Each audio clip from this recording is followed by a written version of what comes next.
গরম ভাতের সাথে মাছের এই রেসিপিটি আমার দারুণ লাগে। এটি বানাতে সময়ও খুব কম লাগে, তাই আজ আপনাদের সাথে আমি রেসিপিটি শেয়ার করছি। এটি বানানোর জন্য আমি 4 পিস কাতলা মাছকে প্রথমে সামান্য নুন, হলুদ আর একটু কাশ্মীরি লঙ্কার গুঁড়ো মাখিয়ে সেগুলোকে কড়াইতে সামান্য সর্ষের তেল দিয়ে একটু ভেজে তুলে নিয়েছি।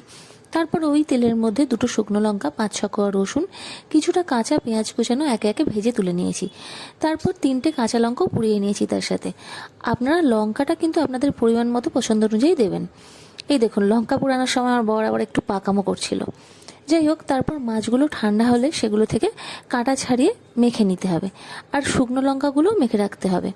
তারপর মাছের সাথে পেঁয়াজ, রসুন, লঙ্কা, পরিমাণ মতো নুন, একটু সর্ষের তেল সব একসাথে দিয়ে ভালোভাবে মেখে নিয়ে ওপর থেকে আর একটু সর্ষের তেল ছড়িয়ে দিলেই রেডি হয়ে যাবে সুস্বাদু মাছের ভর্তা।